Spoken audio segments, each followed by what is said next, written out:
It's time to eat. What are you hungry for? Sit down and get ready to consume an abundance of fantasy football knowledge from Ross Tucker and Joe Dolan. Feed me now. I'm starving. On the Fantasy Feast Eatin' Podcast.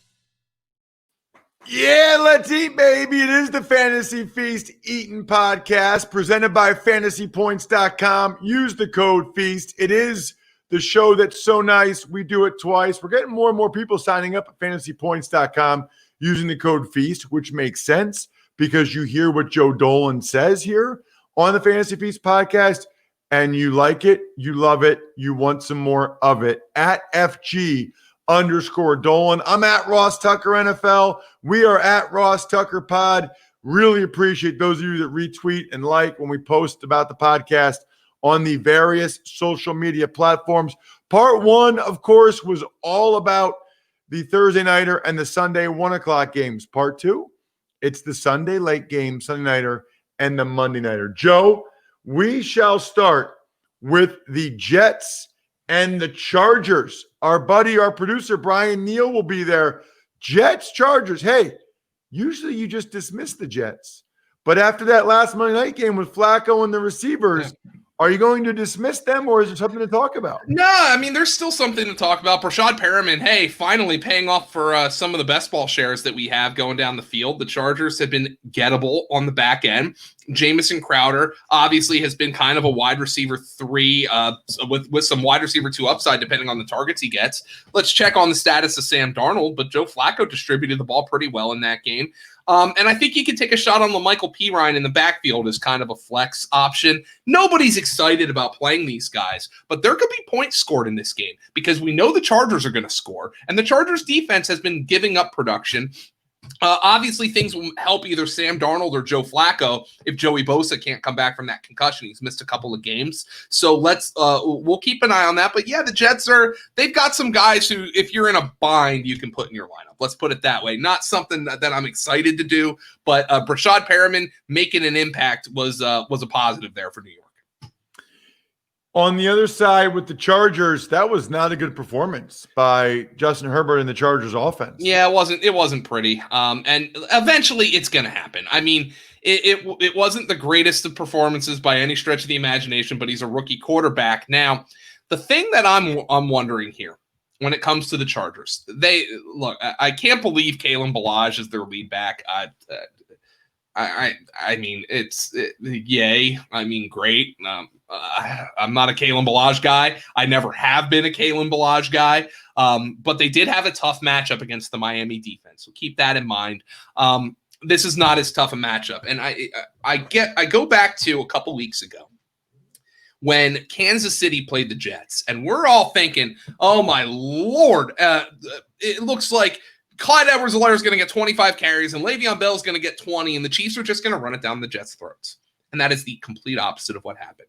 Andy Reid came out and said the New York Jets are a pass funnel defense. They are much worse on the back end than they are in the front seven. We are going to throw the ball all day. I wouldn't be shocked if Shane Steichen, the offensive coordinator here with the Chargers, and Anthony Lynn decide, let's get Justin Herbert back on track. Let's throw the ball all over the yard in this game. It's a great matchup for Keenan Allen. It is a great matchup for Mike Williams. It was phenomenal to finally see Hunter Henry get off the schneid and get in the end zone. And it was one of those plays where you're holding your breath because Justin Herbert's rolling out to the right, and you see Hunter Henry leak out in the back of the end zone going towards the back pylon. And freaking Neighbors, the fullback, is in front of Justin Herbert. And you're like, oh no, do not check it down to Neighbors at the goal line. Justin Herbert threw the ball finally to Hunter Henry in the end zone. So he got off the schneid last week. The backfield is obnoxious, though, because I'm not a Kalen Ballage guy. I don't think it's a great matchup for the run game anyway. It doesn't look like Austin Eckler is going to be back just yet. So Ballage, I mean, he's been the guy. Justin Jackson's on IR. They clearly have they've put Joshua Kelly in the doghouse. So yeah, I think Kalen Ballage is a low end RB2 if you need him. But to me, this is a pass funnel defense, and I wonder if the Chargers are going to take that approach. Next up, Tua and the Dolphins at the Denver Broncos. If you can find a worse fantasy game this week, be my guest. Be my guest. That's the way I look at it. Last week, look, with the Miami Dolphins, they might have found something last week with Savon Ahmed, the running back out of Washington, where he actually played behind Myles Gaskin at Washington. But Matt Breida's practicing this week. So is Matt Breida going to come in and take touches from Savon Ahmed, who looked really good, and I think they should continue rolling with him. But you look at the passing game production against the Chargers, who, by the way, are very beatable. In the secondary, Tua completes 15 passes for 169 yards and 2 touchdowns. One of the touchdowns goes to Jakeem Grant, who's kind of a low-end wide receiver 3. Devontae Parker got a touchdown called back. He had 7 targets and caught just 2 of them. So he had no production. The other touchdown was a designed play to the backup tight end, Durham Smythe. So he's not somebody you're playing. This passing game isn't great right now. So it's not one I really trust outside of like Jakeem Grant and Devontae Parker as low-end wide receiver 3s. In the backfield, I'm considering Savon Ahmed a flex play, but you have to keep an eye on the status of Matt Breida. So it is not a great offense right now for Miami when it comes to fantasy, despite that team being 6-3 and headed towards the playoffs. How about Denver and Drew Lock? Drew Lock's hurt. He's been terrible. I mean, he's turning the ball over at a prodigious rate. Miami's defense has been, I mean, arguably over the last month, the best in the NFL, which is high praise for what Brian Flores has been able to do, the way he generates pressure. This is a horrible matchup for the Denver Broncos, whether it's Drew Lock or whether it's Brett Rippon. If they can pull John Elway out of the press box, it's a horrible matchup for the Denver Broncos. I don't feel good about anybody in this matchup, maybe with the exception of Jerry Jeudy, who's starting to get open. But again, you have that wonderful cornerback duo of Byron Jones and Xavier Howard. I would not be shocked if Denver struggles to put up 200 yards of offense in this game. By the way, the backfield was atrocious last week. Phillip Lindsay ran for 2 yards in that game. Melvin Gordon, I think, ran for 21, and neither one of them caught a pass. Let's get to the Dallas Cowboys and the Minnesota Vikings. Looks like the Cowboys will get Andy Dalton back, Joe. Is he going to start is the question. He's coming off the COVID list. We're recording this on Wednesday. He's off the COVID list. Presumably his cleared concussion protocol. Or are they going to go with Garrett Gilbert, who kind of gave them a spark in that game against Pittsburgh? We're not sure of that yet. Either way, I think there's a little bit more life to this Cowboy offense. And CeeDee Lamb is the receiver who I keep going back to because Minnesota's given up production out of the slot this year. So CeeDee Lamb is the guy. If I'm playing one of these Cowboy receivers, probably the one that I'm most excited about. Amari Cooper is probably in your lineup. I think Michael Gallup's on your bench at this stage. Keep an eye on the backfield. Zeke Elliott's been dinged up. He hasn't been good anyway. Are they going to give Tony Pollard more touches going forward? As I stand right now, I think Zeke's an RB2 and Pollard is a flex.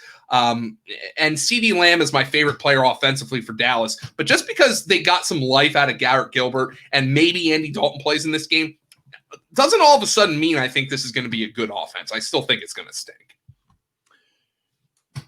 Vikings.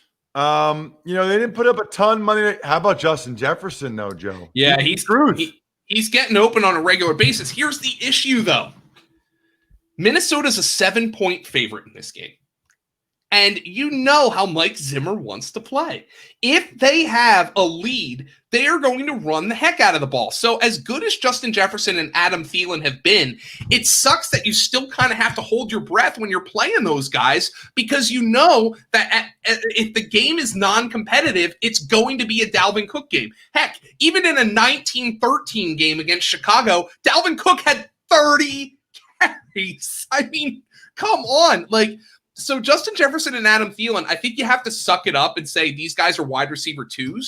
But the problem is if they get out to a lead here at home as touchdown favorites, Dalvin Cook and Alexander Mattison are going to carry the football in this game. So obviously Dalvin Cook is like the RB1. There's no confusion there. Kirk Cousins is a viable streamer because of the matchup. By the way, the Cowboys just put Trevon Diggs, the rookie corner, on IR with a foot injury. So it's a better matchup, but you can also look at this and say, if Minnesota drives down the field, gets a touchdown run from Dalvin Cook on the first possession, then forces a 3-and-out, this might be one of those games where Kirk Cousins throws 15 passes. That is always a risk when you stream Kirk Cousins, even in a great matchup.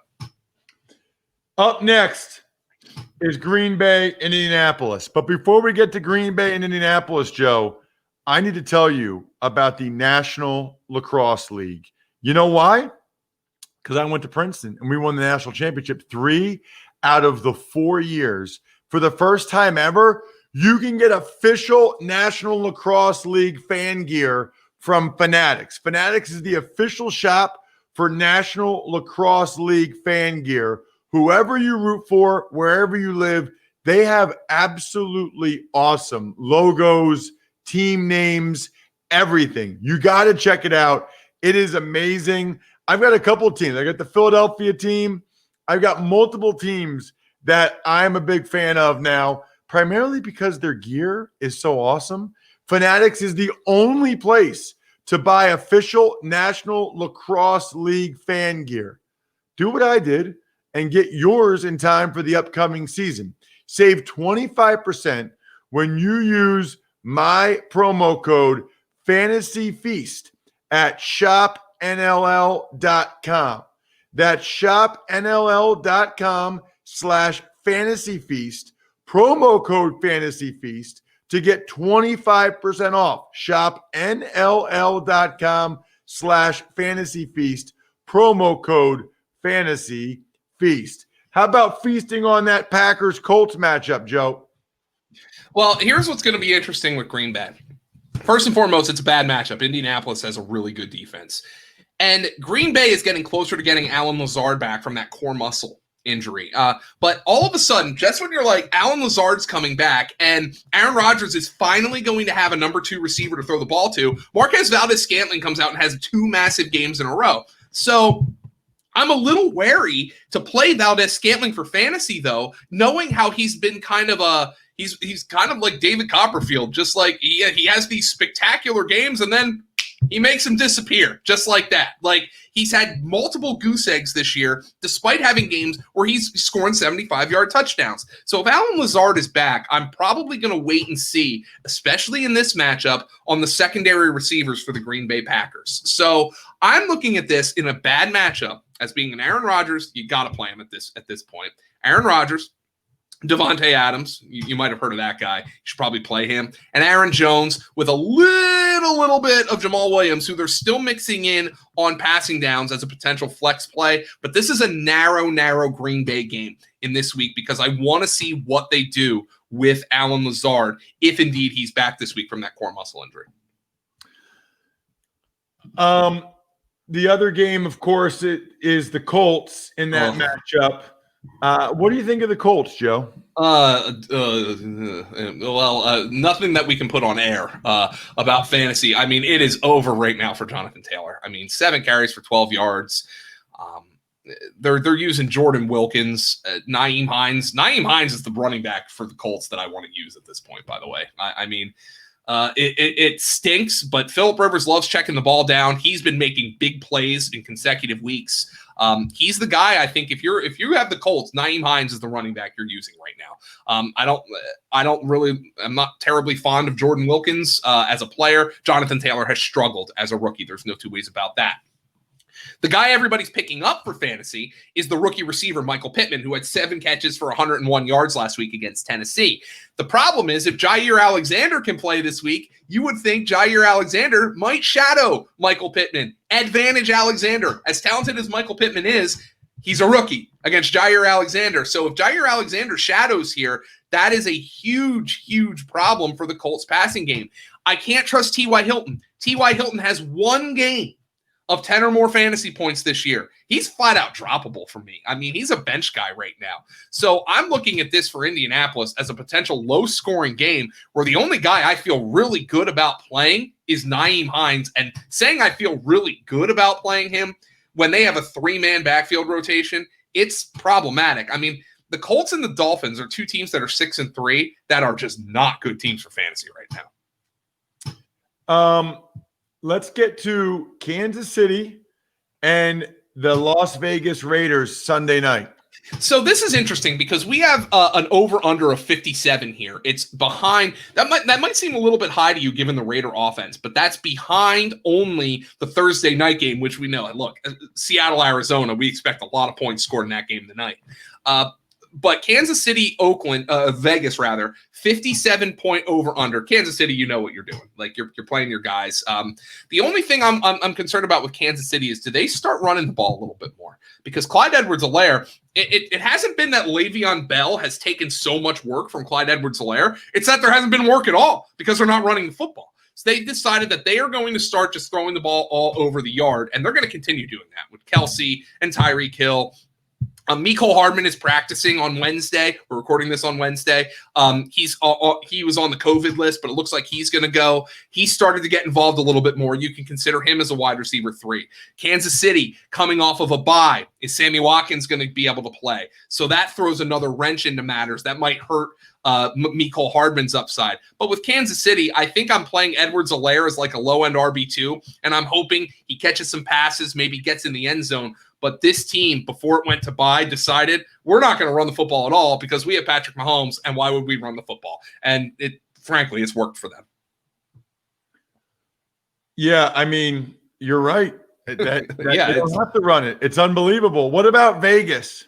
So when I look at Vegas here, it's 3 straight games, by the way, where Derek Carr has attempted 25 or fewer passes. And that is the way Vegas wants to play, because not only is Josh Jacobs running well, but Devontae Booker is running well. So 25 or fewer passes in 3 straight games for Derek Carr. He's been under 200 yards passing in all of those games. However, you look at last time they played Kansas City when the Vegas Raiders won that football game. Derek Carr goes for 342 and 3 touchdowns with 1 interception. The touchdowns going to Nelson Aguilar, who's back to his old tricks by dropping passes now, and Henry Ruggs and Darren Waller. Derek Carr's numbers last week would have looked a lot better if Darren Waller didn't drop a long touchdown. He hit him right in the hands, and he just dropped it. But they are going to have to throw the ball a little bit more this week. I would certainly anticipate that it's not going to be another game of 25 or fewer pass attempts for Derek Carr. The problem for the Raiders is, what wide receiver do you trust? They mix it all around.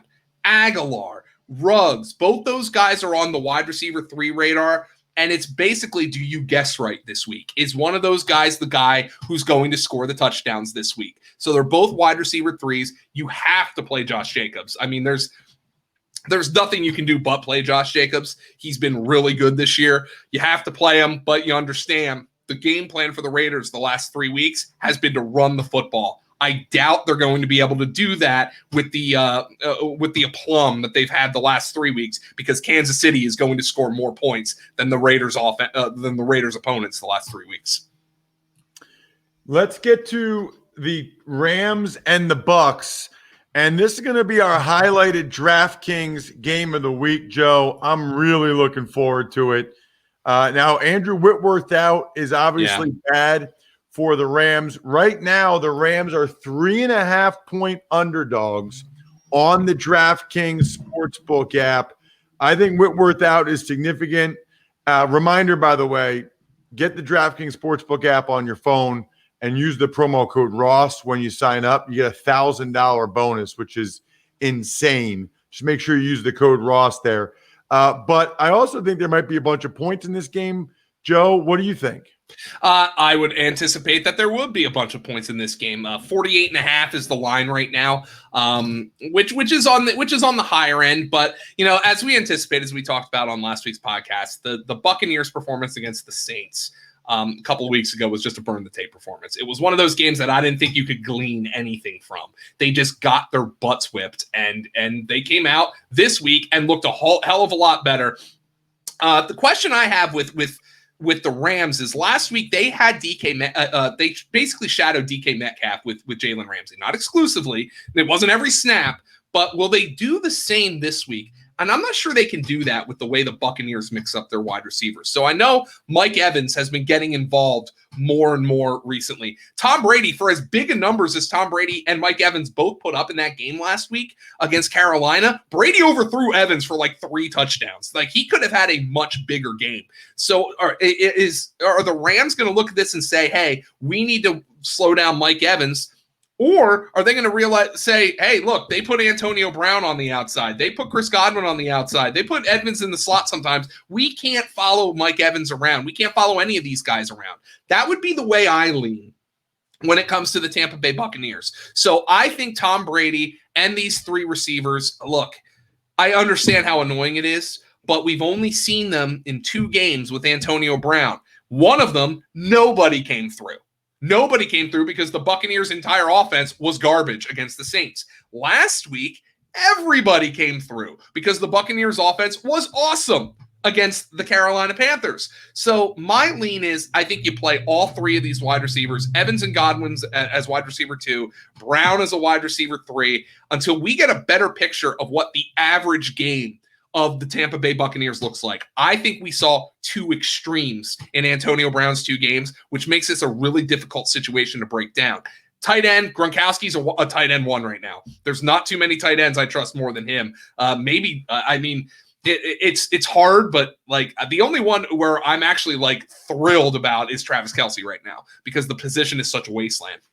In the backfield, the one problem last week was Ronald Jones got the carries. He had the 98-yard touchdown. Leonard Fournette didn't need to play on 3rd downs and passing downs because they led the entire way. So it's still like you're still playing a guessing game in that backfield, but we know Ronald Jones is going to get the early down work against the Rams.